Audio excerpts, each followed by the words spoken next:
ศรัทธาสติหิริโอตตัปปะอะโลภะอะโทสะตัตตระมัชฌัตตตากายปัสสัทธิจิตตปัสสัทธิกายละหุตาจิตตละหุตากายมุทุตาจิตตมุทุตากายกัมมัญญตาจิตตกัมมัญญตากายปาคุญญตาจิตตปาคุญญตากายุชุกตาจิตตุชุกตาปัสสัทธิระหุตามุทุตากัมมัญญตาปาคุญญตาอุชุกตาปัสสัทธิแปลว่าความสงบอ่ะสงบอันใดเฮ็ดให้ฟุ้งซ่านล่ะอุทจักขุกุจจะ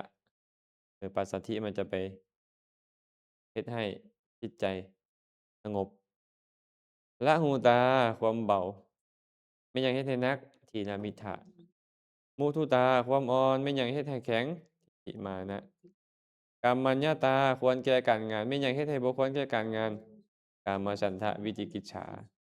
ปาคุญญตาคล่องแคล่วในการงานอันใดเฮ็ดให้จิตใจบ่คล่องแคล่วบ่มีศรัทธาอุชุกตาความซื่อตรงอันใดเฮ็ดให้ใจบ่ซื่อตรงมาญญาสะไถความโอ้อวดความหลอกลวงนะตัวนี้เฮ็ดให้จิตใจบ่ซื่อตรงอะให้บ่ซื่อตรงจบแล้วเนาะ แสดงว่ากุศลจิตที่เกิดขึ้นทุกครั้งต้องมีสติมีศรัทธามีหิริโอตตัปปะพวกนี้หมดเลยพร้อมกันแน่นอนแม่นบ่บ่มีจักเทื่อดอกสติเกิดก่อนศรัทธาเกิดนำหลังอิหยังจั่งซี้บ่มีเพราะว่ามันเป็นหยังเออมันเป็นเจตสิกธรรมมันเป็นสัมปยุตตธรรมที่ต้องมีการเกิดพร้อมกันการดับพร้อมกันบ่เคยมีว่าอันหนึ่งเกิดก่อนอันหนึ่งเกิดหลังมีเด้อแต่ว่าอ้าวอาจารย์คือมักสอนว่าโทสะเกิดก่อนสติเกิดนำหลังได้อ้าวมันคนละดวงอันเนี้ย มันเป็นไปบ่ได้ที่โทสะเกิดแล้วโทสะเกิดในขณะที่โทสะก็มีสตินำบ่มีเห็นบ่โทสะเกิดโอ๊ยโกรธแล้วสติเกิดขึ้นมาตามหลังได้บ่ได้เกิดในจิตดวงใหม่แต่ว่าทุกครั้งที่สติเกิดขึ้นน่ะมันต้องมีศรัทธาหิริโอตตัปปะอะโลภะอะโทสะสัตตรมัชฌัตตาปัสสัทธิละหุตามุทุตานี่หมดเลยแล้วก็ผัสสะเวทนาสัญญาเจตนาเอกคตาชีวิตอินทรีย์ก็มีหมดวิตกวิจารณ์คันมีโสมนัสก็มีปิตินำอธิโมกข์วิริยะปีติฉันทะมีหมดคันอยู่ในอุเบกขาก็ทิ่มปิติไปอะเนาะ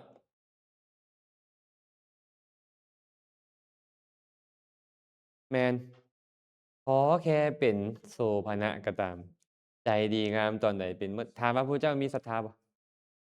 พระเจ้ามีบุญบ่อ้าวคือว่าบ่มีบุญบ่มีบาปแล้วพระอรหันต์คือบ่มีบุญบ่มีบาปแล้วบ่มีแล้วแหละบุญบาปอะนะแต่ว่าถามว่าใจเพิ่นดีงามบ่ล่ะใจเพิ่นน่ะดีงามก็มีสติมีหิริโอตตัปปะศรัทธาพวกนี้มีหมดแหละครับเพิ่นเอิ้นว่าโสภณสาธารณเจตสิกคำว่าสาธารณะแปลว่าหยังสาธารณะทั่วไปโสภณแปลว่าดีงามเจตสิกที่ทั่วไปแก่จิตที่ดีงามทุกประเภทเลย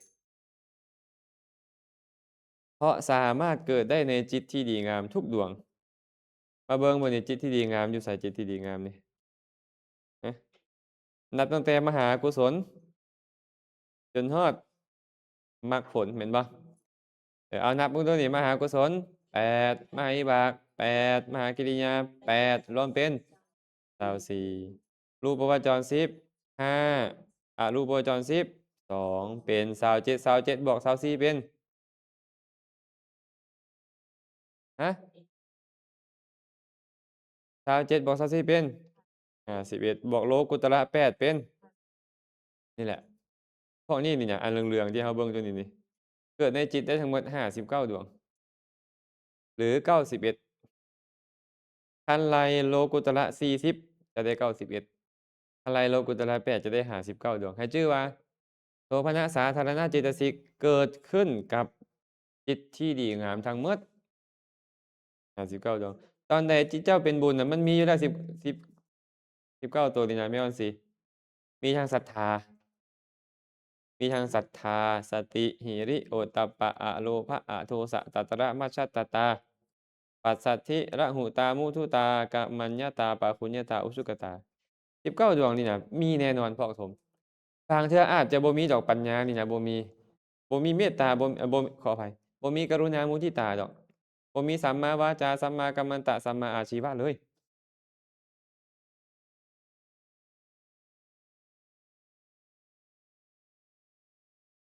บางเทื่อบ่มีอาแต่ว่า19ตัวต้องมีแน่นอน จะบอกว่าข้อยมีศรัทธาข้อยบ่มีสติเป็นไปบ่ได้ข้อยมีสติข้อยบ่มีศรัทธาเป็นไปบ่ได้ข้อยมีเมตตาแต่ข้อยบ่มีสติเป็นไปบ่ได้ข้อยมีความมักน้อยสันโดษแต่ข้อยบ่มีศรัทธาเป็นไปบ่ได้ในขณะที่มันเกิดขึ้นมันต้องเกิดขึ้นแน่นอนเนาะเข้าใจเนาะแต่ว่ามันบ่แม่นแต่กุศลเดะแม่นจั่งซี้ไว้วิบากมันก็คือกันอันจิตที่นำเฮาเกิดนี่นะมันก็มีทั้งศรัทธาสติหิริโอตตัปปะอะโลภะอะโทสะตัตตระมัชฌัตตาทั้งหมดมันก็คือกันเลย มีคือกัน แต่ตอนนี้บ่อาจเอิ้นมันว่ากุศลเพราะมันเป็นผลของกุศลแต่ดีงามบ่ดีงามผลของกุศลก็เป็นจิตที่ดีงามคันว่ามันเกิดขึ้นกับพระอรหันต์บ่เนี่ยมันก็มีคือเก่ามีศรัทธาสติหิริโอตตัปปะพวกนี้คือเก่าหมดเกิดขึ้นกับพระอรหันต์แต่เอิ้นกุศลบ่ได้เอิ้นมันว่าอัพยากตะหรือกิริยาฟังทันบ่น่าจะทันเนาะ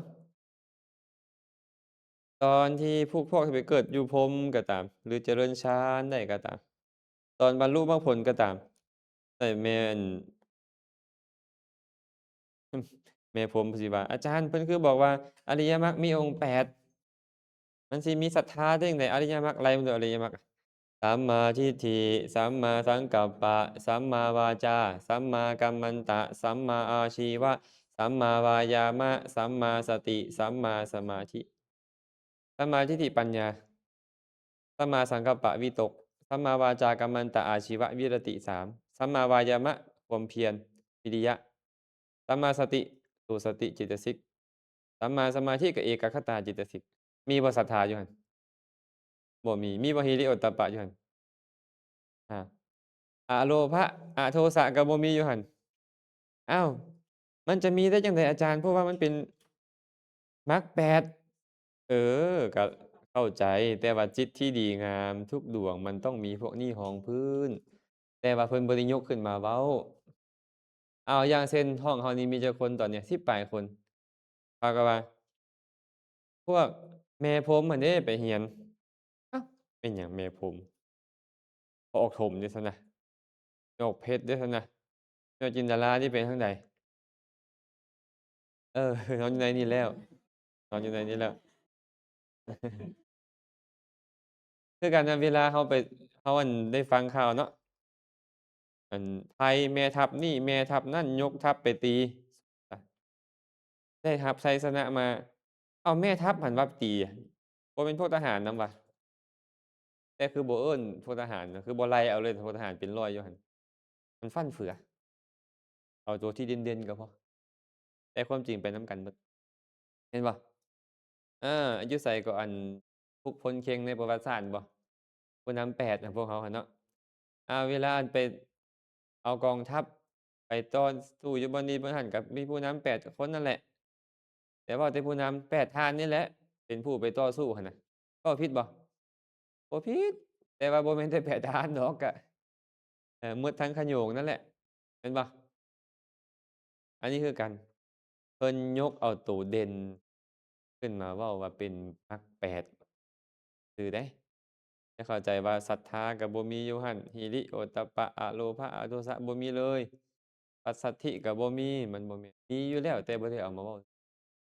เพราะว่าจิตที่ดีงามทุกดวงต้องมีพวกนี้นำแน่กันเนาะ เข้าใจเนาะจักดวงเกาะเนี่ยจักดวงเกาะ59เออตอนนั้นเนาะโสภณะสาธารณเจตสิก เป็นเจตสิกที่เกิดขึ้นกับจิตที่ดีงามทุกดวงคล้ายๆกับพระสัพพะจิตตสาธารณเจตสิกแม่นบ่สัพพะจิตตสาธารณเจตสิกก็เกิดกับจิตทุกดวงอันนี้แต่เกิดกับจิตที่ดีงามทุกดวงก็เอิ้นว่าโสภณสาธารณะเบิ่งบัดนี้บ่มันบ่สาธารณะเลยบัดนี้วิรติวิรติแปลว่าความงดเว้นมีอยู่3อย่างอ่านพร้อมกันดูสัมมาวาจาสัมมากัมมันตะสัมมาอาชีวะ3อย่างเนี่ยความงดเว้น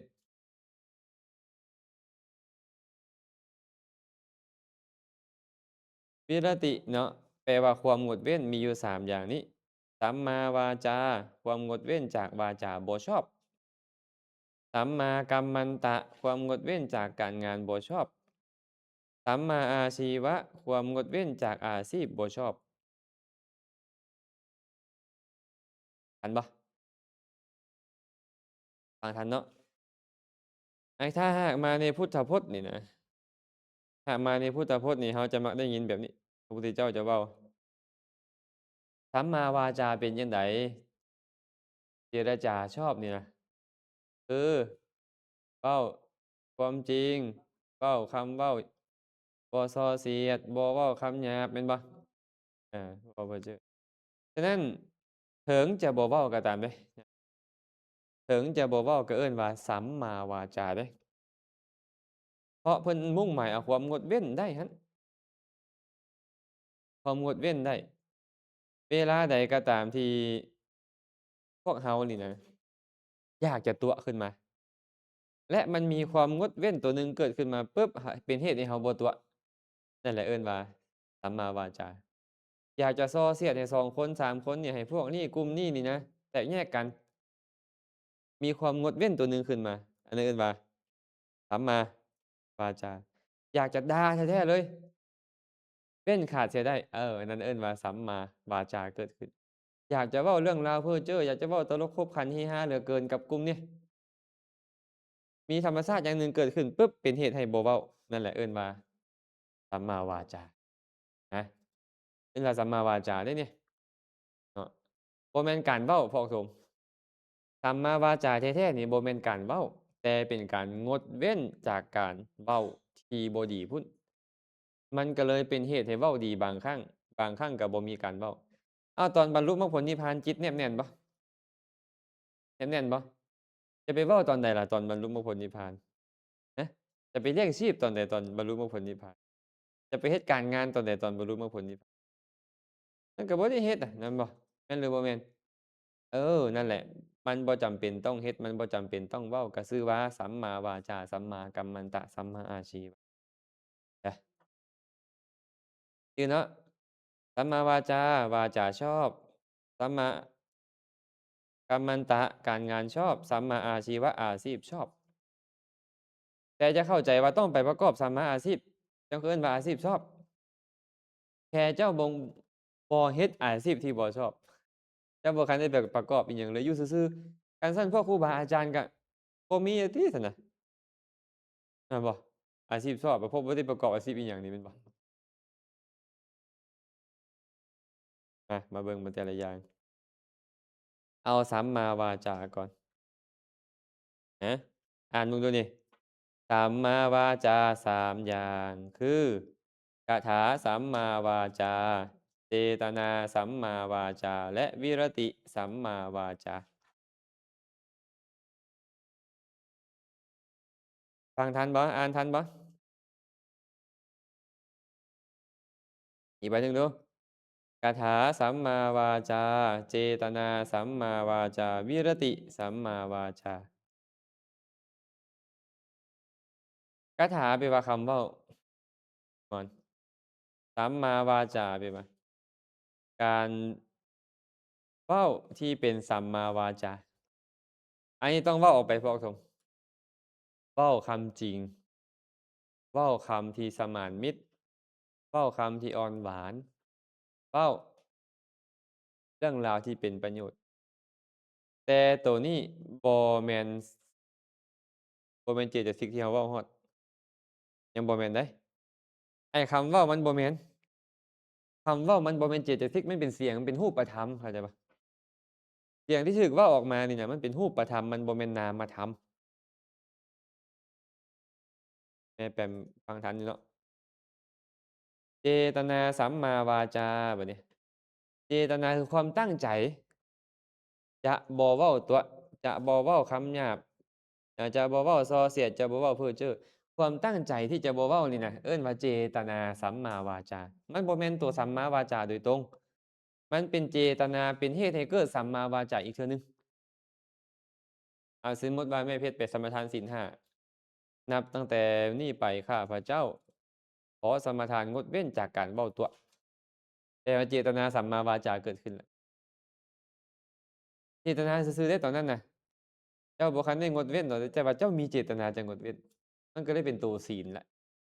ตัวศีลแท้ๆหมายถึงวิรติเดะตัวศีลแท้ๆเนี่ยแต่เจตนาสงเคราะห์มาเป็นศีลได้เจตนาจะงดเว้นน่ะนะเพราะมันเป็นเหตุให้เกิดวิรติตัวนี้เนาะ ความตั้งใจว่าจะบ่เว้าตั่วจะบ่เว้าส่อเสียดจะบ่เว้าคำหยาบจะบ่เว้าเพ้อเจ้อนั่นแหละเอิ้นว่าเจตนาสัมมาวาจาแต่บ่แม่นเจตสิกที่เราเรียนอยู่นี้สุดท้ายบัดนี้วิรติสัมมาวาจาสัมมาวาจาคือการงดเว้นเว้นขาดจากการเว้าบ่ได้เว้าแต่ว่าเว้นขาดจากการเว้ามันมีคนอยากให้ตั่วกำลังจะตั่วเว้นขาดเสียได้มีคนอยากให้เราเว้าส่อเสียดเว้นขาดเสียได้ มีคนอยากให้เรา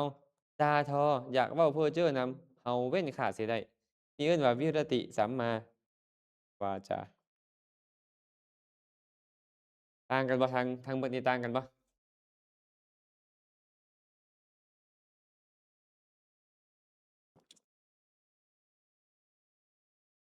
อ้อเนี่ยสิเอาเอมาบริการ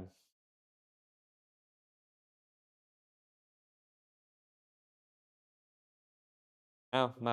เบิ่งพิจารณากันตามสมควรเนาะสมมุติว่า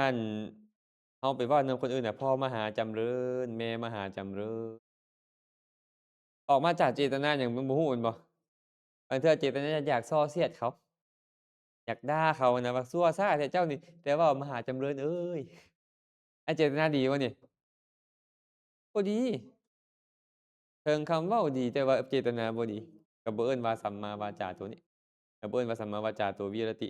แต่มันเป็นคาถาสัมมาวาจาบางเทื่อโกรธแท้ก็ว่าแต่ข่มความโกรธอดสาเว้าเอาซื่อๆนะเดินทางปลอดภัยเด้อความจริงอะอยากให้ตายไวๆนี่นะแม่นบ่แต่ว่าเว้าออกไปว่าเดินทางปลอดภัยเด้ออันนี้เป็นคาถาสัมมาวาจาแต่บ่ได้แม่นวิรติสัมมาวาจาตัวนี้ครับบางเทื่อเราก็ งดเว้นได้แต่ก็งดเว้นการจะเว้าอันนั้นได้จังค่อยเอิ้นว่าวิรติคาถานี่ยังบ่แม่นเนาะคาถาเป็นเพียงคำเว้าเจตนาสัมมาวาจาก็เช่นกันเป็นเพียงตัวเจตนาเจตสิกบ่ได้แม่นวิรติเจตสิกตัวนี้มันต่างกันบ่อนใดถึงมันเป็นตัวศีลนำกันเดะ2ตัวนี้นะสมมุติว่าเราตั้งใจว่านับตั้งแต่มื้อนี้เป็นต้นไปข้าพเจ้าจะบ่ตั่วจะบ่ส่อเสียดจะบ่เว้าคำหยาบจะบ่เว้าเพ้อเจ้อนับตั้งแต่เวลานั้นไปเจ้าชื่อว่าเป็นผู้มีศีลมีกรรมบทแล้วแต่ว่า มื้อใดมื้อหนึ่งมีคนให้เจ้าตั๋วเจ้าก็ยังตั๋วอยู่ตัวนี้บ่เกิดขึ้นศีลเจ้าก็หายแต่บางคนบ่ได้ตั้งใจไว้ก่อนเลยบ่ได้ตั้งใจว่าจะบ่ตั๋วดอกแต่มาเห็นปุ๊บโอ้ย้าแล้วบ่ตั๋วแล้วอันนี้ก็เอิ้นว่าวิรติเกิดขึ้นแสดงว่าไอ้พวกนี้นี่มันต้องมีบุคคลเข้ามาประกอบแม่นบ่มันจังเกิดขึ้นได้มันต้องมีคนที่เราจะตั๋วได้จะส่อเสียดได้จะเว้าคำหยาบได้จะเว้าเพ้อเจ้อนำได้มีสิ่งเหล่านั้นมาให้เราสามารถเว้าออกไปแล้วเราสามารถงดเว้นได้วิรติตัวนี้จึงเกิดขึ้นอาซั้นมันก็เลยบ่เกิด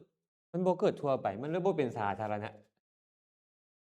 มันเลยบ่เป็นสาธารณะบางเทื่อบ่มีมันเลยเป็นบุญเป็นบุญอยู่แต่บ่มีข้อยเลยบ่มีสัมมาวาจาสัมมากัมมันตะสัมมาอาชีวะบางคนเว้าจังซี้อยู่ซื่อๆก็มีศีลเขาว่าผิดบ่บ่ผิดอยู่ซื่อๆก็มีศีลแท้ได้ แต่ว่าอยู่ซื่อๆบ่จำเป็นต้องมีศีลมีได้บางกรณีบ่มีศีลก็ได้ตอนนี้เรามีศีลบ่มีแบบใดลองเว้าให้ฟังมึงดูฮะไปงดเว้นหยังตอนนี้ บ่มีความคิดที่จะตัวเกิดขึ้นเลยสมมุติเนาะเออนี่ๆๆในกรณีเราอยู่ซื่อๆตอนนี้สมมุติแม่ออกสีไว้แอมก็เว้าเสียงดังโกรธมีศีลบ่สภาพศีลบ่เกิดเลยวิรติก็บ่มีแม่นบ่เจตนาที่จะงดเว้นอิหยังบ่มีเลยแต่ว่าทุศีลหรือยังบ่เราก็สมาทานศีลไว้แต่ต้นดีแล้ว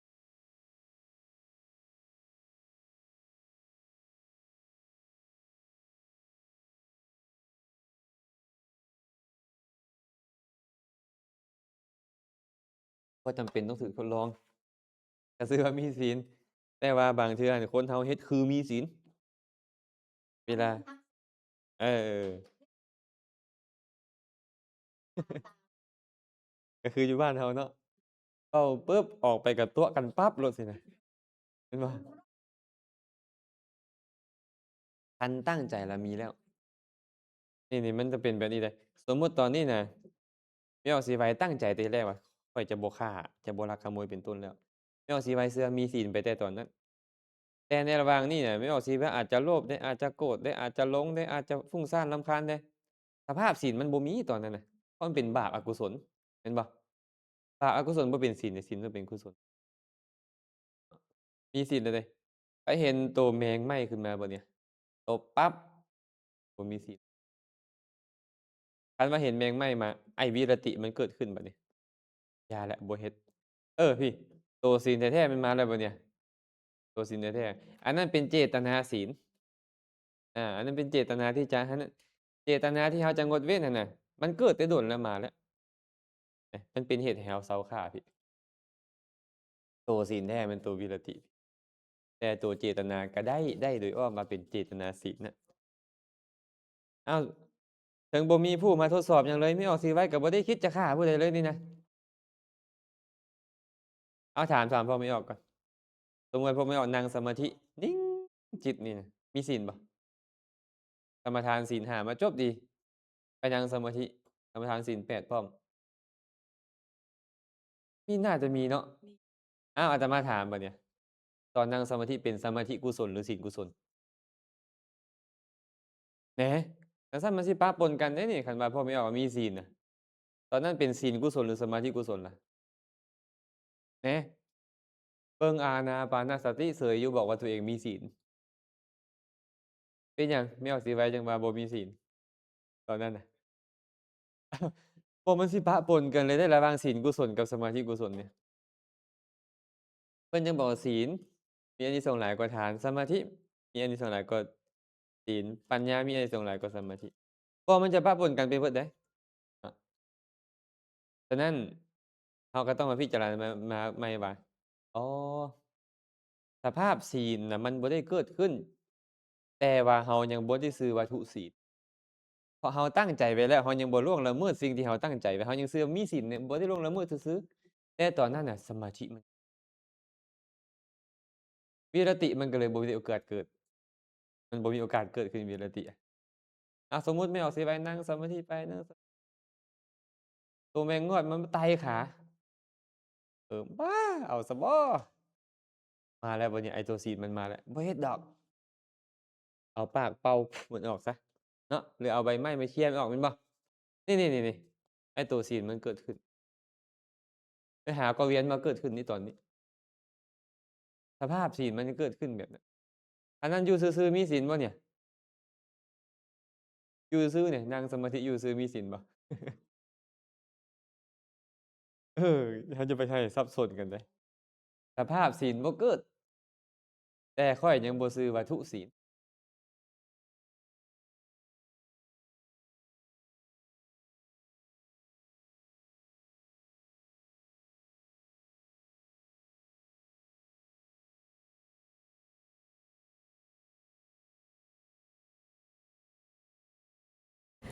เขาไปโลกตกเสร็จแล้วเป็นต่างตัวมันมาจากที่ว่ามันดำในขนาดนั้นมัน บ่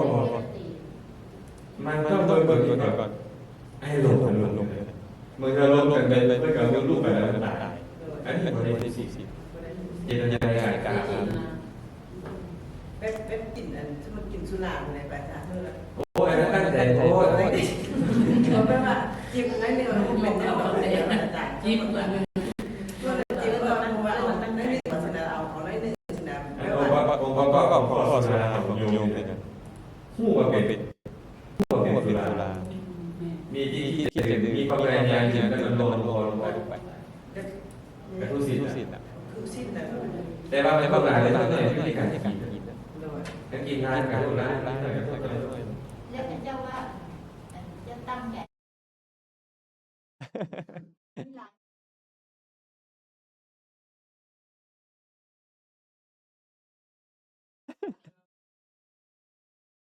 โอ้อันนี้เว้าวินิจฉัยยากตัวนี้เนาะจะจะกินให้เป็นแบบใดก็ตามคันมันเป็นน้ำเมาฮู้ว่ามันเป็นน้ำเมา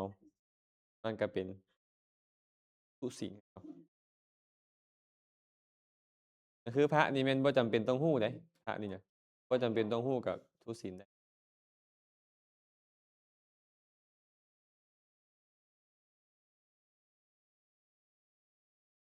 ก็คือเว้านั่นแหละมีศีลในฐานะที่เราบ่ได้ล่วงละเมิด แต่ว่าสภาวะศีลมันมีถามถามแม่เพชรเฮ็ดอภิธรรมมาแล้วถามแม่เพชรว่าตอนนอนน่ะเป็นบุญหรือเป็นบาปบ่นอนหลับสนิทน่ะเป็นบุญหรือเป็นบาปบ่บ่เป็นทั้งบุญบ่เป็นทั้งบาปศีลเป็นบุญหรือเป็นบาปบัดนี้ศีลเป็นบุญคันศีลเป็นบุญมันก็บ่แม่นแล้วศีล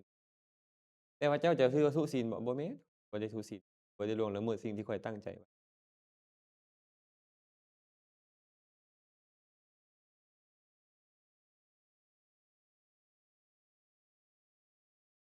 กุศลมันเกิดขึ้นตอนใดมันก็ดับตอนนั้นแหละบ่มีอิหยังยืนไปบัดนี้บ่มีมันมีแต่เกิดดับเกิดดับคันซั้นหลายคนน่ะตั้งใจดุๆกุศลตัวเจตนานั่นก็เกิดดุๆสมมุติว่าสมทานดุๆสมทานดุๆอันนั้นก็เป็นไปดุบางคนบอกว่าบ่จำเป็นต้องสมทานดุก็บ่ได้ผิดอิหยังคันเจ้าสมทานเทื่อเดียวแล้วเจ้าก็รักษาได้ตลอดชีวิต แต่ว่าคันเจ้าระลึกถึงศีลดุเขาก็ตั้งใจไว้ดุๆตั้งใจไว้ดุๆสภาพมันก็เกิดขึ้น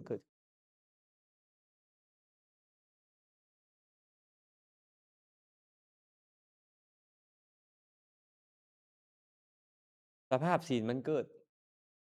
สภาพศีลมันเกิดแม่นนี่ถ้าสมมุติอันแม่แปมนี่นะโอ๊ยมื้อนี้นี่หงุดหงิดเว้ยมื้อนี้หงุดหงิดจิตทาสอะลูกนี่เว้าบ่ฟังความแต่ว่าสมาทานศีลมาแล้วแหละแต่ว่าหงุดหงิดจิตทาสไปฆ่าไผบ่ไปลักขโมยบ่ไปพูดผิดในกามบ่ไปตั่วบ่ไปดื่มน้ำเมาบ่แต่เจ้าล่วงละเมิดศีลหยังล่ะเจ้ายังชื่อว่าผู้มีศีลในฐานะยังบ่ล่วงละเมิดศีล5แต่สภาพศีลมันมีมาจากไสน่ะคันตายตอนนั้นก็ไปนรกนะสมาทานศีล5ได้ตายตอนนั้นก็ไปนรกย้อนหยังใจมันบ่ดีจิตเตสังกิเลเถทุกขติปาติกังขาพระพุทธเจ้าก็เลยบอกจังซี่ได้ไหมน้องเพิ่นบอกว่าภิกษุทั้งหลายบุคคลบางคนในโลกนี้เนี่ยตายไปแล้วเข้าถึงอบายทุกขติวินิบาตนรกย้อนศีลวิบัติแลย้อนจิตวิบัติแลย้อนทิฏฐิวิบัติแลอาเหมือนกับโยนหมากกะล็อกขึ้นเทิงฟ้าเพิ่นว่าเวลามันตกลงมามันลงมาลวงใดมันก็ตั้งกุ๊บฉันใดก็ฉันนั้นบางคนนี่น่ะใจดีมีเมตตากรุณาดีความเห็นตรงอีกแม่นบ่ แต่ว่าศีลบ่ดีตายแล้วไปนรก บางคนศีลดีแต่จิตใจมีแต่ความโลภมีแต่ความโกรธความฟุ้งซ่านรำคาญเขาเห็นตรงนี้เด้เห็นตรงเลย หายากด้วยกับมัน มันยากเนาะ พวกแสดงว่า ที่แท้เรื่อยๆดีบ่ปลอดภัยเดะบางคนนี่ศีลก็ดีแต่มันจิตใจนี่ดีงามขนาดเลยมักช่วยเหลือเกื้อกูลมีเมตตากรุณาบ่ฟุ้งซ่านรำคาญแต่ความเห็นผิดเพิ่นนี่ตายแล้วก็ไปนรกได้อย่างใดอย่างหนึ่งพาให้เราไปนรกได้แม่นบ่คันซั้นเราก็เลยต้องชำระใจเราเรื่อยๆชำระใจให้เรื่อยๆมาสังเกตเบิ่งจิตใจเราตอนใดมันทุกข์มันทรมานเพราะสูญเสียญาติกาวงศาบ่สูญเสียคนรักของแพงบ่หรือว่าบ่ได้ดั่งใจอันใดอันหนึ่งเห็นไหมมาสังเกตเบิ่งจิตใจเราตอนนั้นน่ะตายก็ไปนรกแน่นอนตอนนั้นไปอบายแน่นอนคั คันบ่หาวิธีระงับมัน แล้วมันจะเกิดเรื่อยๆเดะนี่ในชีวิตประจำวันของพวกเราเราก็เลยต้องมีภาวนาเดะแม่นอยู่ตอนนั้นน่ะเจ้าอาจจะมีศีลดีเดะแต่ว่าใจเจ้าเสียหายจะพาไปอบายเป็นหยังเราจึงต้องมารู้มันแล้วปรับปรุงมัน ตอนนี้เรามาเรียนรู้มันเดะเนี่ยเรียนรู้สภาพของมันแล้วเราก็จะปรับปรุงว่าตอนนี้บ่ถูกแล้วเดะบ่แม่นแล้วเดะข้อยต้องแก้ไขมันเดะบ่แม่นเรียนอภิธรรมแล้วเป็นเรื่องยากนั่นบ่แม่นเดะเนี่ยมาเรียนเรื่องเกี่ยวกับจิตใจของเรานี่นะเดี๋ยวนี้นะเป็นแนวใด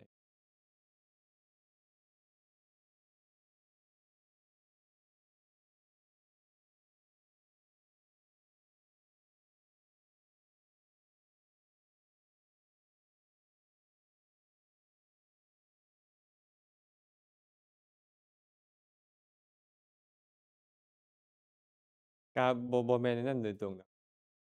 คันว่าผู้ใดสามารถเฮ็ดได้แล้วแม่นดีสินะมันบ่สามารถเฮ็ดได้ขนาดนั้นเนี่ยแม่นเอาสิเดี๋ยวก็ต้องไปเว้ากับผู้นี้เดี๋ยวก็ต้องไปเว้ากับผู้นั้นมันละบ่มีเวลาที่ไปพิจารณาในนั้นตลอดจังใดก็ต้องมีสติแต่ว่าไปพิจารณาเรื่องศีลมันก็เป็นศีลานุสติอีกเดะเป็นศีลานุสติ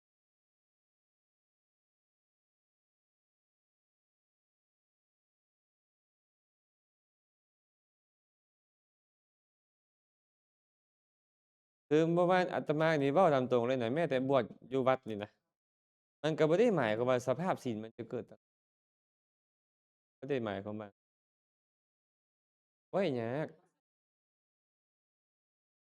จะเข้าใจมันเนาะเรียนแล้วรู้แล้วก็ยังเฮ็ดยากอยู่เออแต่ว่าคันผู้บ่รู้เลยแล้วแล้วเลยบ่รู้เฮ็ดบ่แม่นว่าโอ๊ยข้อยไปวัดตู้แล้วข้อยมีศีลแล้วข้อยให้ทานตลอดแล้วจังได๋ข้อยก็บ่ไปอบายแล้วเบิ่งบ่แน่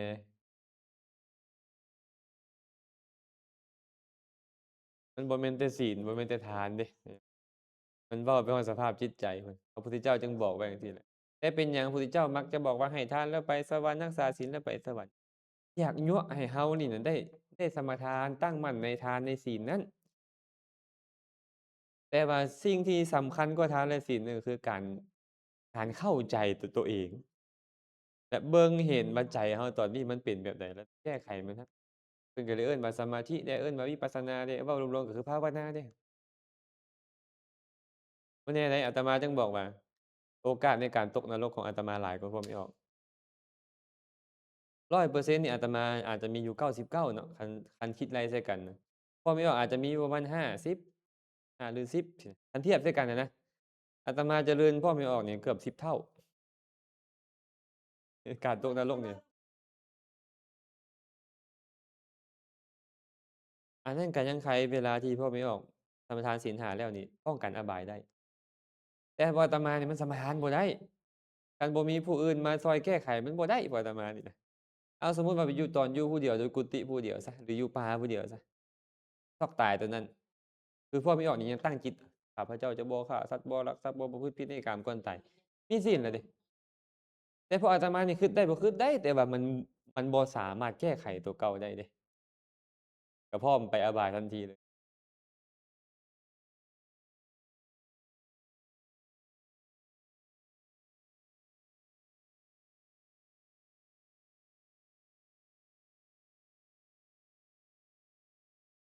มีคนถามแบบนี้หลายเดะอ้าวอาจารย์ในเมื่อนั้นผู้ใดก็สามารถบรรลุอรหันต์ได้เป็นฆรฤหัสถ์ก็ปฏิบัติจนฮอดอรหันต์ได้จั่งบวชก็ได้เป็นหยังจึงต้องไปแบบนั้นก็ถามมึงพวกเราเองนี่แหละเรามีเวลาปฏิบัติบ่อยู่เปล่าเพราะข้าน้อยมีเวียกหลายมีกิจหลายต้องเฮ็ดนี่นั่นนี่ก็ตัวนี้แหละการออกบวชจุดมุ่งหมายเพื่อตัดรอนตัวนี้บ่ต้องไปเข้าการอัน8โมงฮอด4โมงแลงหั้นดอก บ่ต้องไปเฮ็ดการค้าบ่ต้องมีนัดลมเวียกบ่ต้องมีเอาเทกแคร์ลูกค้าบ่ต้องมีตัดตัวนี้ออกเอาเวลานั้นน่ะมาเบิ่งใจตัวเองหลายขึ้นมาเฮ็ดกิจอันเป็นกุศลหลายขึ้นอันนั้นจุดประสงค์ของการบวชนะเสื้อผ้าอาภรณ์พวกไม่ออกนี่เต็มตู้แม่นเปล่าบวชเป็นพระปุ๊บเหลือ3ผืนตัดออกหมดเลยถ้วยโถโอชามพวกไม่ออกนี่เป็น100แม่นเปล่า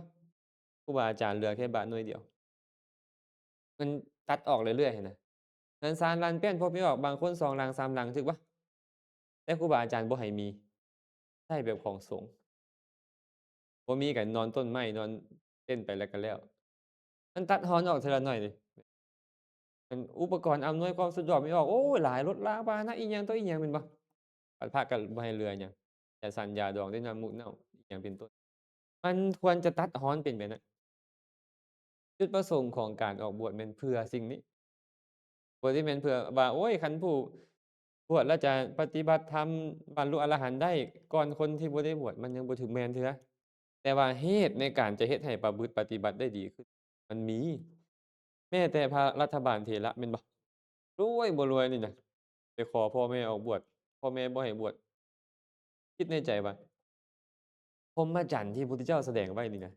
จะให้มันสะอาดบริสุทธิ์เหมือนกับสังที่เขาคัดงามดีแล้วนี่มันยากได้อยู่ครองเรือนนี่น่ะ ต้องออกบวช7มื้อพระปฐมไปนอนอยู่หน้าเรือนน่ะประท้วงในการบวชนี่น่ะคันบ่บวชก็สิตายอยู่นี่แหละสุดท้ายได้บวชบรรลุอรหันต์ก็ญ้อนว่ามันสะดวกกว่าอ้าวเมียก็มีอะอยู่เรือนน่ะเมียก็มีหลายคนทรัพย์สมบัติอิหยังก็หลายความผูกพันมันหลายมันเลยตัดตรงเนี้ยนั่นแหละนี่แหละเพิ่นจึงบอกว่าบวชนั่นน่ะเป็นทางอันเกษมกว่าบ่ต้องยุ่งวุ่นวาย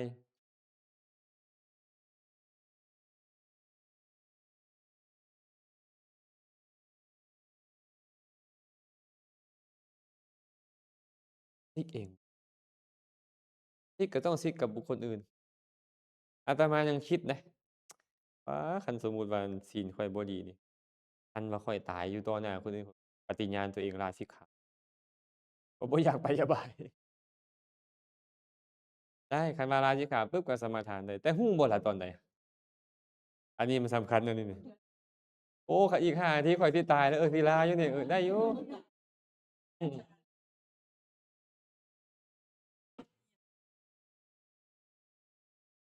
มีพระองค์หนึ่งมาล้มนำ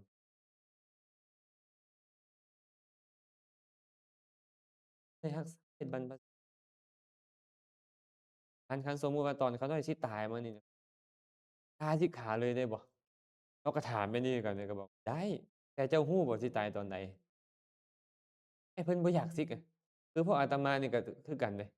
เป็นหยังคือว่าพยายามอยู่ให้โดนปานนี้ทั้งๆที่ชีวิตช่วงนี้นี่มันควรจะเป็นไปในการบริโภคกามคุณก็อยากอยู่อยากอยู่รักเพศนี้อยากอยู่แบบนี้แต่ว่ามันบ่ง่ายเดะพวกมันอยู่แบบล้มๆแล้งๆไปบ่ต้องมีจุดมุ่งหมายอิหยังเลยมันก็อยู่ได้หั้นแหละคันบ่ได้สนศีลธรรมอิหยังเลยแต่ว่าคันไปพิจารณาเห็นความทุกข์จังว่าคืออาตมาเว้าให้ฟังนั่นแหละ91,805,30,6,000ข้อ ในยุคสภาพปัจจุบันนี่มันต้องเกี่ยวข้องกับคนอื่นคันบ่มีสิก็บ่ได้บัดมีมันผัดเป็นอาบัติก็มีมันก็มีเหตุหลายๆอันนั่นน่ะ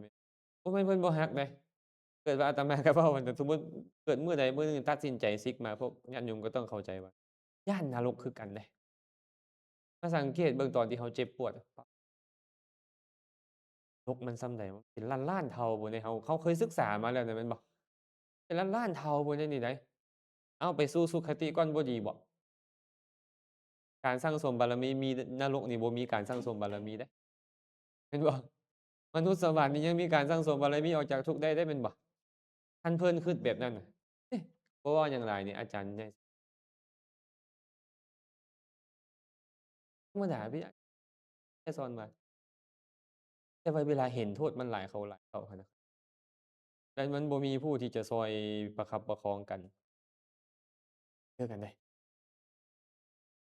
มันบ่มีผู้ช่วยประคับประคองเดี๋ยวเบิ่งทางหลังก็บ่มีผู้ใดอยากรักษาเดี๋ยวเบิ่งทางหน้าก็บ่มีผู้ใดอยากรักษาศีลบ่มีฉันทะในการรักษาศีลข้างซ้ายข้างขวาผู้ใดก็บ่ยินดีในการรักษาศีลจะไปชำระนำไผวะแม่นบ่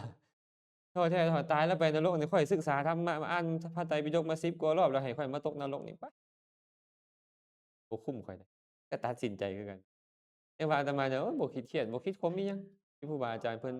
ตัดสินใจสิเพราะมันเป็นไปซั่นอีหลีเดะ คันพ่อไม่ออกคิดแบบพ่อไม่ออกก็แม่นแล้วเนาะอยู่ไปนั่นดีแล้วพวกเขาน้อยนี่วุ่นวายเพิ่นว่า เออก็ลองไปอยู่กับเพิ่นเบิ่งนะจัก3เดือนนี่เนาะเหมาะสมเนาะบ่ง่ายดอก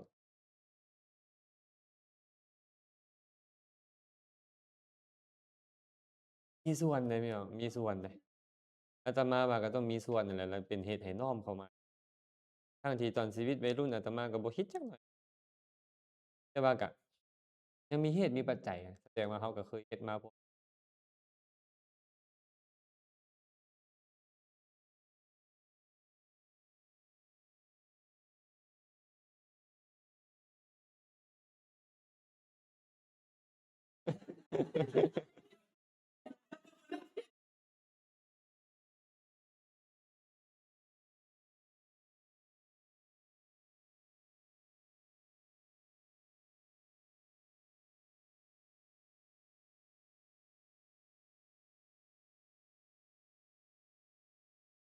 เลยอดเดะพี่น้องคันบ่อดมันบ่ได้เดะบางเทื่อก็มีความสุขได้เบิ่งตัวเองไปนี่แหละก็มีความสุขไปแนวหนึ่งมีความสุขที่ว่าตัวเองได้โอกาสบวชอะนะโอกาสบวชได้โอกาสตามพระพุทธเจ้าแต่ว่าหลายๆครั้งหลายๆคราวที่มันนึกถึงโทษภัยในวัฏสงสารเนี่ยรู้สึกท้อแท้ใจอยู่เลย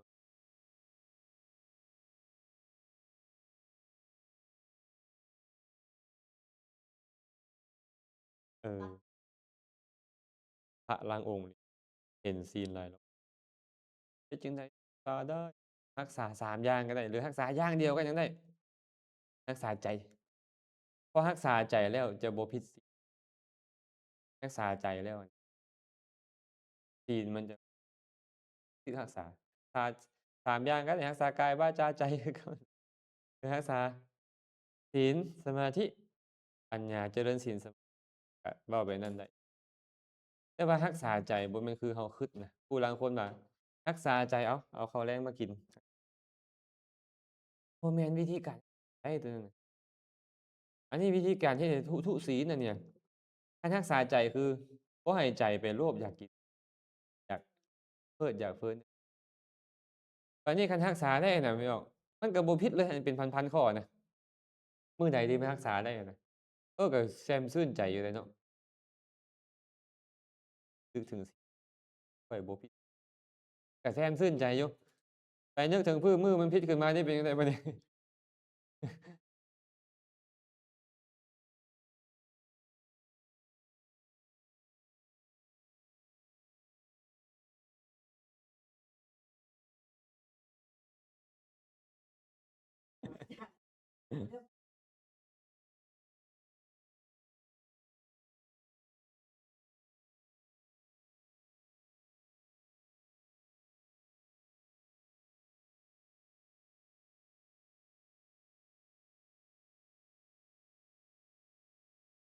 ก็ได้แต่ว่าหั้นเรามีมีการปฏิญาณแล้วมันเป็นเหตุให้เรามีสัจจะเป็นเหตุให้เรามีสัจจะแล้วได้สัจจะบารได้อธิษฐานบารมีอิหยังแบบ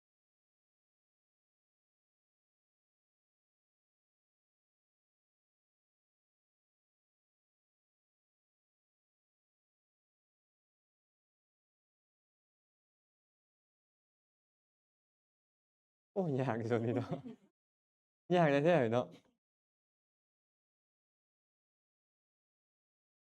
เพิ่นยังบอกว่านึกถึงสังเวชธรรมสังเวชธรรมมันต้องมาเดะ คันบ่ได้มีสังเวชธรรมนี่จั่งใดก็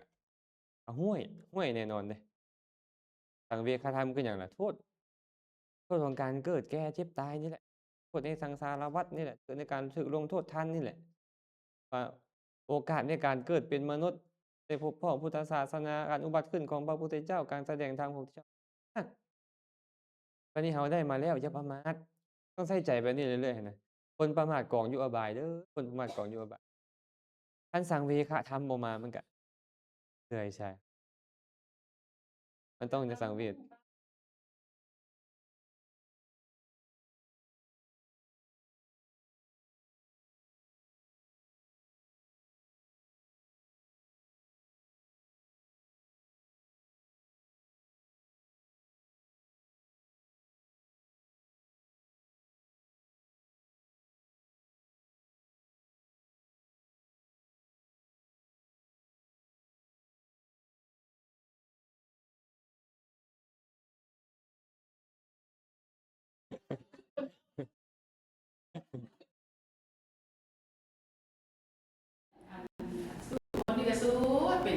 ำรับเป็นเมื่อคือแปลอย่างคันแน่สร้างชื่นใจตัวมาโยมอ่ะเอาแต่นี่แหละลาดเขาเอาแต่เข้าใจละเข้าใจความหมายละเอาแต่บาลีเอาแต่จีกเอาแต่ ลดลงแล้ว ลุดลง ถ้าสั่งได้ค่าทำประมาณกันเลยแต่การที่ถึงปฏิปทาของพระเจ้าเลย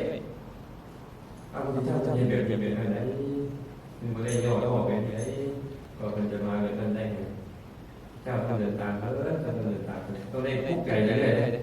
ๆอาตมาเลยว่าเขาไม่ออกฟังมีลูกศิษย์อาตมาอยู่ประเทศกัมพูชา โทรมาอาจารย์ครับ ไม่ไหวแล้วครับ อาจารย์ให้โอวาทผมหน่อยครับ ผมไม่มีโอวาทนะท่าน แต่โอวาทของพระพุทธเจ้าว่าแต่ท่านนึกถึงพระพุทธเจ้าบ่อยๆนะพอนึกถึงพระพุทธเจ้าไหนเราวะโดนมาอีกแล้วอาจารย์ครับ 2 รอบ 3 รอบ รอบที่ 4 รอบที่ 4บ่มาแล้ว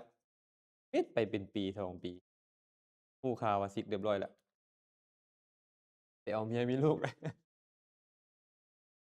ตอนที่มันยังคิดฮอดพระพุทธเจ้า นึกถึงคุณของพระพุทธเจ้าอยู่นี่อาตมาคือกันเด้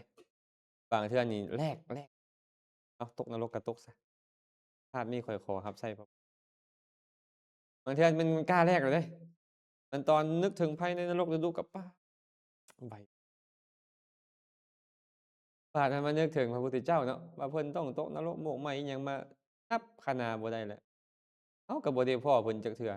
ขนาดชาตินี้นะเกิดในยุคที่มีศาสนาของเพิ่นโอ้พ่อเพิ่นน่ะย้อนเจ้าบ่ยอมรับใช้เพิ่นเจ้ารับใช้แต่กิเลสเจ้าน่ะเดี๋ยวนี้เจ้ารับใช้ความโลภความโกรธความหลงรับใช้ตัณหามานะทิฏฐิเจ้ามาโดนนานเหลือเกินแล้วเนี่ยเจ้าใช้ชีวิตที่เหลือของเจ้านี่บูชาเพิ่นบ่บ่รับใช้พระพุทธขั้นตอนใดมันมาแบบนี้แหมแลกเอ้าตกนรกก็ตกซะตกนรกก็ตกซะชาตินี้นี่ชาติตอนบ่มาเดะเป็นจังไดแม่นสิไหมโอ๊ยบ่เอาแล้วบ่ไหวบ่คิดเบิ่งว่าตอนนี้40 มันยังอยู่ได้อีกเดะนี่น่ะ20-30 ปีนี่นะประกอบธุรกิจการงานอิหยังวะเคยล้มกับพระองค์หนึ่งเนาะอาจารย์แกนคันเขามีเงินให้อาจารย์แกน1,000,000 บาทเนี่ยอาจารย์แกนให้อาจารย์แกนไปปลูกหมากเพชรเพิ่น อาตมาก็ถามเนาะสิปลูกจักขุมอาจารย์แกนจัก100ขุมเพิ่นว่าขุมหนึ่งนี่ได้ประมาณจักกิโลได้อยู่ได้กิโลหนึ่งนี่นะเพิ่นว่าแล้วจักเดือนจังได๋ก็บ่แม่น3-4 เดือนพุ่นเอาคันได้คิดไร่ให้เด้อกิโลหนึ่ง25,000กีบ100กิโล2,500,000อาจารย์แกนเฮ็ดเวียก3 เดือนคุ้มบ่อาจารย์แกนโอ๊ยบ่คุ้มเซาๆบ่เอาเฮ็ดแนวใหม่ หัวคิดประดิษฐ์สร้างเขานี่บ่ทันกับเจ้าดอกสิไปเลี้ยงชีพเจ้าของก็เลยอาตมานี่เว้าแท้ๆอาตมานี่เนาะอาตมานึกภาพของตัวเองบ่ออกว่าเป็นคฤหัสถ์แล้วไปใส่สุดแบบใดใส่สุดแบบใดหั้นนะใส่ผ้าสะโลงบ่นุ่งส่งขายาวหรือขาสั้นทรงผมทรงใดอาตมาคิดบ่ออกอีหลีเดะอาตมาว่าอาตมางดงามที่สุดก็คือในเพศนี้เท่านั้นหั้นนะแต่ว่าบ่ได้หมายความว่าเราจะแต่ใจมันจะเป็นแบบนั้นได้เนาะแต่ว่าก็พยายามหาอุบาย เป็นหยังเฮ็ดเจดีย์อิหยังขึ้นมาคู้อยู่ดอกว่ามันเป็น10-20ปีจังสิแล้วได้นะดึงดึงตัวเองพยายามเฮ็ดดึงตัวเองเฮ็ดดึงตัวเองอิหยังก็ตามมาผูกให้ดึงตัวเองบ่ให้ใจตัวเองอยากไปเฮ็ดแนวอื่นก็พยายามบ่แม่นแนวอื่นเลย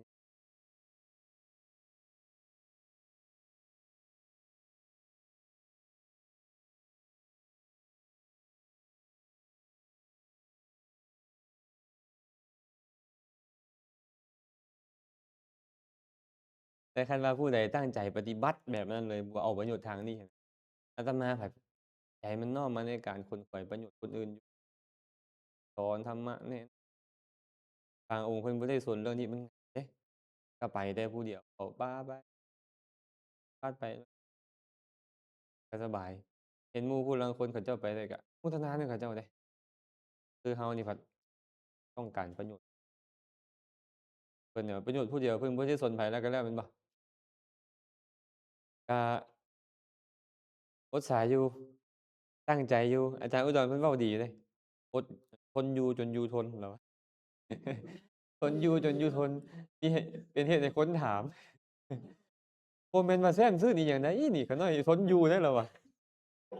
ได้ทนอยู่เหรอจนอยู่ทน แม่นความเพิ่นน่ะ40ปลายปีแล้วเพิ่นก็ได้40ปลายพรรษาบวชมาเป็น50ปี40ปลายพรรษาแล้วเป็นพระก็ได้เพิ่นเว้าแม่นความเพิ่นได้เพิ่นเว้าง่ายๆเว้าเหมือนหยอกแต่ว่ามันเป็นแท้นะทนอยู่จน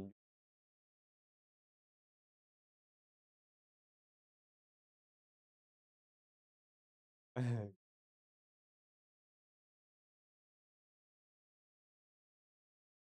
ถึกแล้ว อันนี้นี่เมื่อเทียบกับกามคุณของเทวดามันต่างกันเป็นล้านๆเท่าเลยบ่แม่นที่บ่อนที่เราจะมาเพิดมาเพิ้นจนเกินไปดอกที่พวกเราก็หลงอะนะหลงคิดว่ามันดีอยู่ขนาดกามหยาบๆนี่ตำบักหุ่งกับเผ็ดบ่เผ็ดนี่เนาะแม่นบ่อยู่สวรรค์มันสิมีอันขี้มุกย่อยซื่อๆๆๆนี่บ่มีดอกอันอื่นๆคือกันมาต่อทีนี้มาต่อสัมมาวาจาสำเร็จไปเนาะโตสัมมาวาจาแท้คือหยังคือวิรติวิคาถาสัมมาวาจาเว้าความจริงก็ตามแหละเว้าถ้อยคำสมานมิตรเว้าถ้อยคำอ่อนหวานเว้ามีประโยชน์ก็ตามแต่ยังบ่ชื่อว่าวิรติเทื่อมีความตั้งใจจะบ่เว้าสิ่งที่บ่ดีทั้งหลายแล้วยังบ่ชื่อว่าวิรติสัมมาวาจาเทื่อต่อเมื่อมันเกิดขึ้นมากำจัดความคิดอยากจะเว้าตัวเป็นต้นนั่นแหละเอิ้นว่าวิรติ เพิ่นเลยเอิ้นว่าพวกนี้เนี่ยต้องมีวิรมิตัพพวัตถุวิรมิตัพพวัตถุ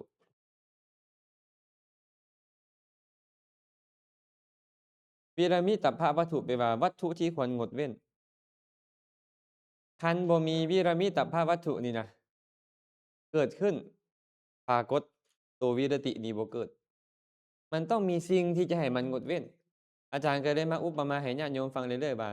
สมมุติว่ามีนักโทษคนหนึ่งอยู่เรือนจำคือขังเดียวอยู่เป็น20ปีเลยอยู่คุกมืดพอกถมครั้งเดียวไว้เลย เราบ่ได้ฆ่าสัตว์บ่ได้ลักทรัพย์บ่ได้ประพฤติผิดในกามบ่ได้เว้าตัวบ่ได้ดื่มน้ำเมาเลยเรานี่ก็เลยตั้งคำถามขึ้นมาเรามีศีลบ่แต่หลายคนตอบว่าก็มีศีลแหล้วบ่ได้ฆ่าสัตว์ก็เลยมีคำเฉลยว่ามันบ่ได้แม่นศีลเดะเพราะบ่มีความตั้งใจจะงดเว้นเลยแต่บ่มีคนมาให้เราฆ่าซื่อ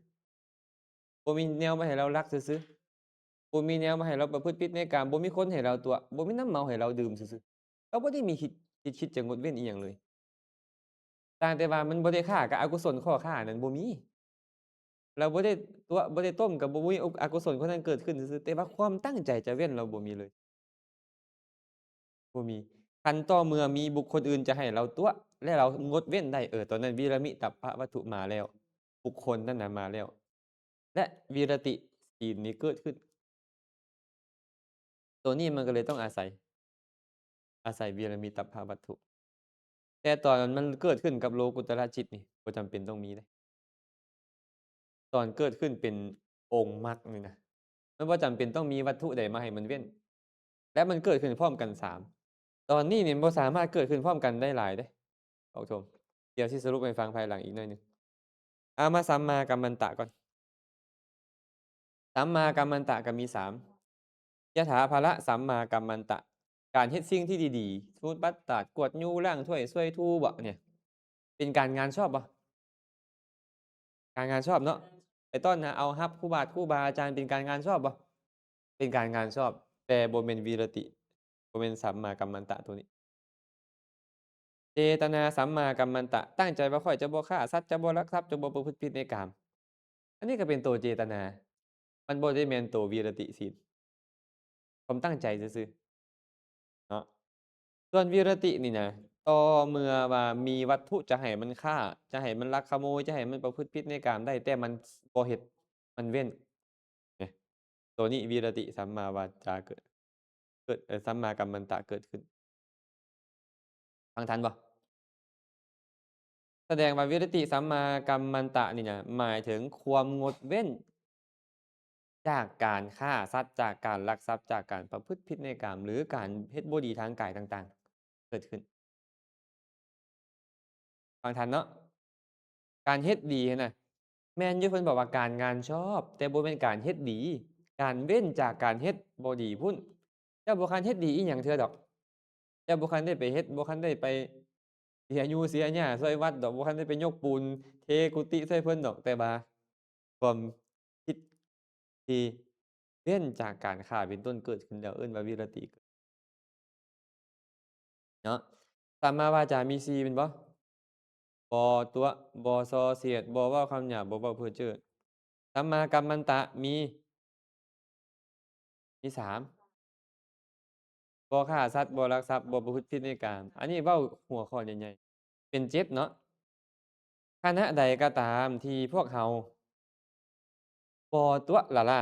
เอิ้นว่ามีสัมมาวาจาขณะใดก็ตามที่เราบ่ตั่วเลี้ยงชีพเอิ้นมีสัมมาอาชีวะอย่างเช่นเราทำมาค้าขายนี่นะซื้อมา5บาทเราอยากขาย100บาทเราบอกว่าโอ้ข้อยซื้อมา90บาทแล้วตั่วบ่อันเนี้ยเพื่อหยังเพื่อเลี้ยงชีพแบบนี้เอิ้นว่ามิจฉาอาชีวะคันว่าจิตเกิดขึ้นว่าข้อยจะบ่เฮ็ดแบบนี้ข้อยจะบ่ตั่วเพื่อเลี้ยงชีพตอนนั้นก็สัมมาอาชีวะเกิดขึ้นส่อเสียดคือกันคันเราเว้นจากการส่อเสียดละล่าเราอยากส่อเสียดให้เขาแตกกันละล่านี่นะแล้วเราเว้นได้เอิ้นว่าสัมมาวาจาแต่เราอยากส่อเสียดเพื่อให้คนนี้มารักเรามาซื้อเครื่องซื้อของเราเจ้าอย่าไปซื้อนำเราเด้อแม่อันนั้นเด้อเราเป็นคนแบบนี้แบบนั้นเด้อข้อยได้ยินเราจมขวัญเจ้าอยู่เดะอันนี้อยากส่อเสียดให้เขาแตกกันให้เขามาซื้อเครื่องซื้อของมาเฮ็ดอิหยังกับเราให้เราได้เลี้ยงชีพหั้นน่ะให้เขามารักมาแพงเราให้เราเลี้ยงชีพได้อันนี้เอิ้นว่า มิจฉาอาชีวะแต่งดเว้นได้ก็คือสัมมาอาชีวะต่างกันบ่ด่าบ่เนี่ยคันเราอยากด่าหมู่หยาบๆคล้ายๆแต่เราเว้นขาดเสียได้ก็ถือว่าเรามีสัมมาแต่บางคนนี่อยากด่าอยากร้ายหมู่คันไปด่าหมู่แล้วได้เงินเพิ่นเนี่ยเห็นบ่ตอนเขาเจ้าประท้วงอยู่ไทยอะเสื้อแดงเสื้อเหลืองเสื้อขาวอิหยังต่างกันคันด่าขึ้นเวทีด่าแล้วโอ๊ยเขาเอาเงินให้พร้อมถูกบ่ไอ้แบบนี้เป็นจั่งใดแสดงว่าเขาเลี้ยงชีพด้วยวิธีนี้แม่นบ่คันสมมุติว่าเขา งดเว้นได้แสดงว่าเขามีสัมมาอาชีวะทางวาจาเด้มาเบิ่งแม่ซุมื้อนี้โลก social เนาะโอ้แต่คำหยาบๆคล้ายๆแม่นบ่แต่ว่าเลี้ยงชีพได้คนรักคนติดตามได้ยอดไลก์ได้ยอดวิวไปแลกเป็นเงินมาแม่นบ่อันนี้เอิ้นว่าเลี้ยงชีพด้วยมิจฉาอาชีวะถ้าหากว่างดเว้นได้ก็มีสัมมาอาชีวะเว้าเพ้อเจ้อบัดนี้อย่างเช่นตลกขบขันเฮฮาบ่พวกมัมจกมกบ่เท่งเถิดเทิงอิหยังต่างๆแม่นบ่ เว้าไปแล้วให้คนหัวม่วนแต่ให้สาระเหลือเกินคันเว้าม่วนซื่อๆให้เขาหัวม่วนซื่อๆเป็นมิจฉาวาจาเป็นได้เอิ้นว่าสัมมาวาจาเนาะคันอยากตั๋วเพื่อเลี้ยงชีพตลกนี่เขาเลี้ยงชีพเนาะอันนี้เอิ้นว่ามิจฉาอาชีวะคันงดเว้นสิได้ก็เอิ้นว่าสัมมาอาชีวะเกิดขึ้นเช่นเดียวกันพระออกธงคันพระออกธงเห็นยุงมาแล้วตบซื่อๆฆ่าซื่อๆนี่เอิ้นว่ามีมิจฉากัมมันตะแม่นบ่คันเว้นได้เอิ้นว่าสัมมากัมมันตะถูกบ่คันว่าสิฆ่าเพื่อเลี้ยงชีพบัดนี้ แต่ว่ามิจฉาอาชีวะคันเว้นขาดสิได้แสดงว่าเจ้ามีสัมมาอาเป็นไปในการฆ่าได้แต่ว่าปรารภการเลี้ยงชีพแล้วเว้นขาดมันเอิ้นว่าสัมมาอาชีวะแม้แต่การลักขโมยคือกันคันลักขโมยละเป็นมิจฉากำมันตะงดเว้นได้ก็เป็นสัมมากัมมันตะหากจะลักเพื่อมาเลี้ยงชีพมิจฉาอาชีวะคันเว้นได้ก็เป็นสัมมาอาชีวะการประพฤติผิดในกามคือกัน คันอยากประพฤติผิดในกามซื่อๆเอิ้นว่ามิจฉากรรมันตะเว้นได้ก็สัมมากัมมันตะบางคนนี่ไปประพฤติผิดอ้าวสมมุติว่าไปนอนนำลูกนำเมียหมู่บ่เพื่อเลี้ยงชีพเพื่อให้ได้เงินจากเขาสินะหรือว่าเพื่อมีข้อผูกมัดเกี่ยวกับธุรกิจการงานอิหยังต่างๆก็แล้วแต่แหละนี่เอิ้นว่าหยังมิจฉาอาชีวะหากเข้าไปสงบระงับเว้นได้เอิ้นว่าสัมมาอาเข้าใจบ่ ฉะนั้นเนาะสัมมาอาชีวะก็เลยมี3แบบคือกัน วิริยะสัมมาอาชีวะ การปรารภความเพียรเพื่อเลี้ยงชีพตามสมควรนั่นเอิ้นว่าวิริยะสัมมาอาชีวะ คนควรเฮ็ดเวียกราชการบ่เฮ็ดไร่ไร่นาเลี้ยงสัตว์ปลูกฝังอิหยังต่าง ๆ นี่นะเอิ้นว่าวิริยะสัมมาอาชีวะบ่ได้แม่นวิรติ เจตนาสัมมาอาชีวะ ความตั้งใจว่าข้อยจะเลี้ยงชีพชอบธรรมเท่านั้นเกิดขึ้น ความตั้งใจเกิดขึ้นเรียกว่าเจตนา แต่ยังบ่แม่นวิรติต่อเมื่อมีวิรมิตตัพพะวัตถุเกิดขึ้นแล้วงดเว้นเสียได้จังค่อยมีวิริยะสัมมาอาชีวะเกิด มันบ่แม่นการไปเฮ็ด มันบ่แม่นความตั้งใจ มันเป็นการเว้นได้เลย การเว้นได้เลย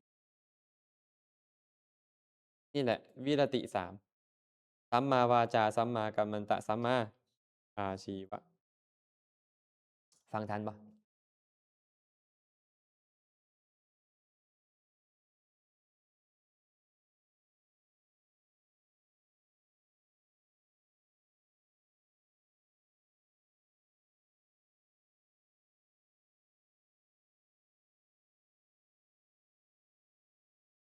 มีสิ่งที่จะเฮ็ดให้เฮา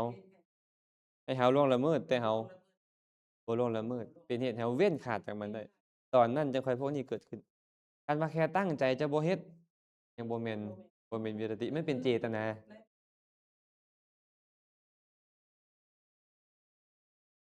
ศีลมี2อย่าง เจตนาศีลกับวิรติศีล อาตัวศีลหนึ่งเป็นเจตนาศีลกับวิรติศีล แต่ว่าเจตนานั้นเป็นปัจจัยให้เกิดแก่วิรตินี้ วิรติที่เกิดขึ้นมาภายหลังจากเจตนานี่เอิ้นว่ายังเอิ้นสังรวมในการเจตนาศีลหรือสมทานศีลนะสมทานศีล แต่ว่าบ่ได้สมทานบ่ได้ตั้งใจไว้ก่อนเลย เว้นเองตอนมีสภาพมาปรากฏ แบบนี้เอิ้นว่าวิรติศีลเกิดขึ้น ตัวศีลนี่น่ะเขาก็จังเว้ากันนั่นเด้สมาทานศีลมาก็จริง แต่ตัวความคิดจะงดเว้นนี่มันบ่เกิดขึ้น ในขณะที่มันพบพ้อสิ่งใดสิ่งหนึ่งมันก็บ่ชื่อว่ามีศีล หรือยังบ่มีสิ่งที่มาล่อให้มันเกิดขึ้น มันก็ยังบ่เกิดสภาพศีลเนาะ ให้เข้าใจไปนี่เด้อพอกโถม ตัวนี้นี่นะคันตัวใดตัวหนึ่งเกิดขึ้น ตัวอื่นจะบ่เกิดขึ้น มันบ่เกิดขึ้นพร้อมกัน3เด้ นอกจากตอนบรรลุธรรม แล้วอริยมรรคมีองค์8เนี่ย5ตัวเนี่ยสามารถเกิดขึ้นพร้อมกันได้ สัมมาทิฏฐิ สัมมาสังกัปปะ สัมมาวายามะ สัมมาสติ สัมมาสมาธิ5อย่างเกิดขึ้นพร้อมกันได้ บางเทื่อมีสัมมาวาจานำ แต่ว่าอีก2ตัวจะบ่มา อย่างหลายได้6 มันบ่สามารถเกิดขึ้นพร้อมกัน8จักเทื่อพอกโถม คันมื้อใดมันเกิดขึ้นพร้อมกัน8มื้อนั้นบุคคลนั้นชื่อว่าบรรลุธรรมแล้ว ตอนใดที่พระออกโถมมีความงดเว้นทางวาจา ความงดเว้นทางกาย ความงดเว้นจากอาชีพบ่มี เพราะเจ้าจะงดเว้นจากการเว้าจาบ่ชอบซื่อๆ เห็นบ่ คันมีสิ่งที่จะให้เจ้าฆ่าบัดเนี่ย สัมมาวาจาข้อยบ่ไปเด้ บ่แม่นหน้าที่ข้อยเด้ สัมมาอาชีวะก็ข้อยบ่ไปบ่แม่นหน้าที่ข้อย หน้าที่ไผล่ะ หน้าที่เจ้า หน้าที่เจ้าคือหยัง งดเว้นจากการเฮ็ดความชั่วทางกาย อ้าว ตอนใดปรารภสิเลี้ยงชีพขึ้นมาบัดนี้ ไปโลดเจ้าอะสัมมาวาจา สัมมากัมมันตะ พวกข้อยบ่ไปนำเด้ หน้าที่เจ้าเด้ สัมมาอาชีวะเอ้ย เจ้าต้องเกิดขึ้นมางดเว้นการเลี้ยงชีพบ่ชอบนั่นเอง ก็เลยเป็นอันว่า ตัวใดตัวหนึ่งเท่านั้นสามารถเกิดขึ้นในเวลาจิตที่มันเป็นกามาวจรนี่นะ ตอนมันเป็นมหากุศลนี่นะ ตอนมหากุศลเกิดขึ้นเนี่ย มันจะมีพวกนี้พอกโถม เกิดขึ้นเทื่อละตัว บ่สามารถเกิดพร้อมกันได้จัก ผ่านบ่? จะผ่านเนาะ มาเบิ่งหน่อยหนึ่งตื่ม การงดเว้น3อย่างศีล3ลักษณะ สมทานวิรัติ สัมปัตตวิรัติ และสมุจเฉทวิรัติ สมทานวิรัตินี่นะ สมทานงดเว้น หมายถึงเจตนาที่ตั้งใจจะงดเว้น คือพวกตอนพวกเขาไปสมทานศีล บ่แม่นคำเว้าเด้ บ่แม่นว่ายังบันเตวิสุง เด้ แล้วก็บ่แม่นปาณาติปาตาเวรมณีแบบนี้เด้ คือตั้งใจบ่ ข คันตั้งใจแล้วเว้าไปนำโอเค ตั้งใจแล้วบ่ได้เว้าได้บ่ได้ คันเว้าแล้วบ่ตั้งใจมีศีลบ่ บ่มี ต้องมีความตั้งใจเกิดขึ้น ไอ้ความตั้งใจที่จะบ่ฆ่า บ่ลักขโมย บ่ประพฤติผิดในกาม บ่เว้าตั่ว บ่ดื่มน้ำเมานั่นเอง เอิ้นว่าโตเจตนาศีล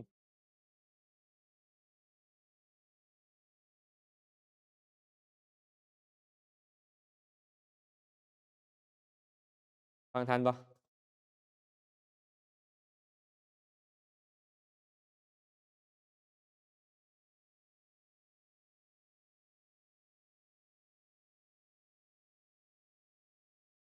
จะเป็นบุญบ่?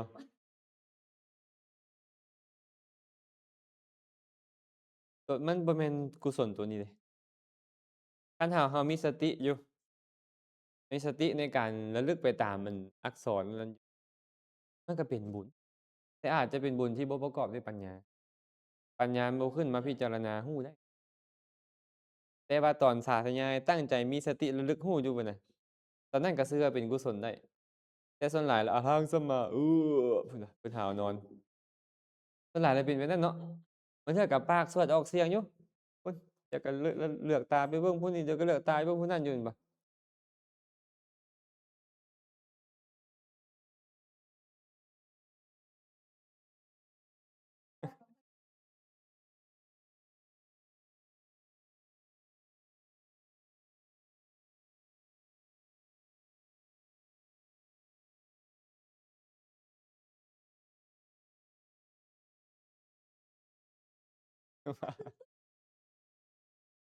มันเป็นกุศลคนละแบบเดะ กุศลคนละ มันก็เป็นเหตุให้มีสติระลึกตาม อาจจะมีแต่เล็กน้อยในการจดจ่ออยู่กับ ก็ดีกว่าการไปคิดเรื่องบ่ดีอย่างอื่นซื่อ ๆ แต่การมาอ่านนี่มันสุตตมยปัญญามันเกิดขึ้น ปัญญาเกิดขึ้นแล้วนำไปปฏิบัติได้สู่การอ่านการศึกษานี่นะ แค่การไปสาธยายยังบ่แม่น ต่างกันแบบนี้ซื่อ ๆ แต่ตัวนี้นี่เวลาเราไปอ่านพระไตรปิฎกเข้าใจได้ ตอนเข้าใจก็สุตตมยปัญญาเกิดขึ้น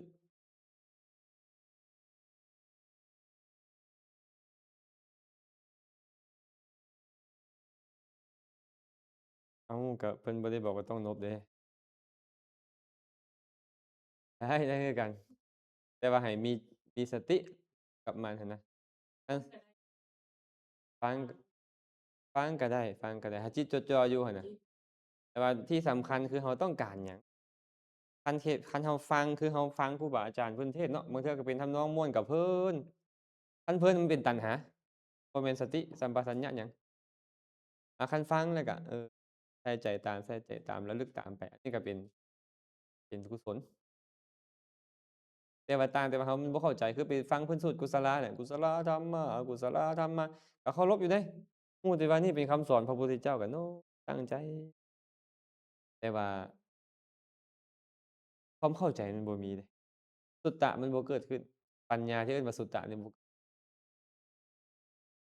เรียกว่าสมทานวิรัติเนาะ ความตั้งใจเนาะ ส่วนสัมปัตตวิรัติบัดนี้ เป็นได้ในขณะที่ประสบพบเจอ ไอ้เพิ่นนี่บ่ได้ตั้งใจไว้ก่อนเลย บ่ได้ตั้งใจว่าจะบ่ฆ่า จะบ่ลัก จะบ่ขโมยอิหยังดอก แต่เห็นปุ๊บ โอ๊ย บ่ฆ่าดอก บ่ลักดอก บ่ประพฤติผิดในกามดอก บ่ตั๋วดอก บ่ดื่มดอก นี่ตอนนี้มันเกิดขึ้น เรียกว่าสัมปัตตวิรัติ สัมปัตตวิรัติ แต่ตัวนี้แหละ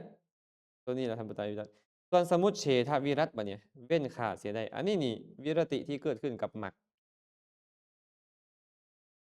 อันนี้เกิดขึ้นปุ๊บ ตัดกิเลสตัวใดได้ ตัวนั้นขาดเลย ตอนนี้ถือว่าศีลสมบูรณ์แล้วบัดนี้ บ่มีอีกแล้วเจตนาจะฆ่า เจตนาจะลักขโมย จะประพฤติผิดในกาม จะเว้าตั๋ว จะดื่มน้ำเมา บ่มีเลยบัดนี้ ส่วนสมุจเฉทวิรัติเกิดขึ้นนะ อันนี้มันเกิดขึ้นพร้อม ๆ กัน 3 ตัวเลยไอ้วิรัติตัวนี้ สัมมาวาจา สัมมากัมมันตะ สัมมาอาชีวะ เกิดขึ้นพร้อมกับมรรคจิตอื่น รวมเป็นองค์ 8 นั่นแหละ ประหารกิเลส นับตั้งแต่โสดาบันไปแล้วสิ้นสมบูรณ์แล้วพวกโธ คิดที่คิดจะฆ่า จะลักขโมย จะประพฤติผิดในกาม จะเว้าตั๋ว จะดื่มน้ำเมา บ่มีอีกแล้ว พระผู้มีพระเจ้าก็เลยบอกว่า ภิกขุทั้งหลาย ทะเลนี่นะ มันบ่ล้นฝั่ง ทะเลบ่เคยล้นฝั่งฉันใด ขออภัย บ่ได้เว้ากับภิกขุทั้งหลาย เว้ากับปหาราทะ ปหาราทะ ทะเลนี่น่ะ มันบ่ล้นฝั่งเป็นเหตุให้พวกอสูรยินดีในทะเลนั่นฉันใดธรรมวินัยนี่นะสาวกของตถาคตในธรรมวินัยนี้ก็บ่ล่วงละเมิดศีลแม้เพราะเหตุแห่งศีลนี่แหละเป็นสิ่งที่เฮ็ดให้ภิกขุทั้งหลายชื่นชมยินดีอภิรมย์อยู่ในธรรมวินัยพระสงฆ์สาวกของพระพุทธเจ้าจะมาละเมิดศีลบ่มีผลสงฆ์สาวกของเพิ่นก็คือพระอริยเจ้าเดะพระอริยเจ้าจะมาล่วงละเมิดศีลว่าโอ้ข้อยไปฆ่าสัตว์ลักทรัพย์ประพฤติผิดในกามบ่มีแม้เพราะเหตุแห่งชีวิตคือให้ตายก็บ่เฮ็ดแล้วในซุมื้อนี้แม่นจั่งใดพระอริยเจ้าหาซอกเลาะตั้งแต่ซนเจาะซนแก้วอยู่พระโสดาบันไม่ออกแปม โสดาบันยังไปเลาะซนแก้วอยู่ไหมเจริญทางโลกเด้อมาเจริญทางโลกเด้อเพิ่นว่าต้องเจริญทางธรรมนำเจริญทางโลกนำเพิ่นแสดงว่าเข้าใจผิดแล้วเนาะก็บอกแล้วเด้ว่าศีลบ่ขาดบ่ทะลุบ่ด่างบ่พร่อยเป็นไทเพิ่นก็ว่านี่เนาะ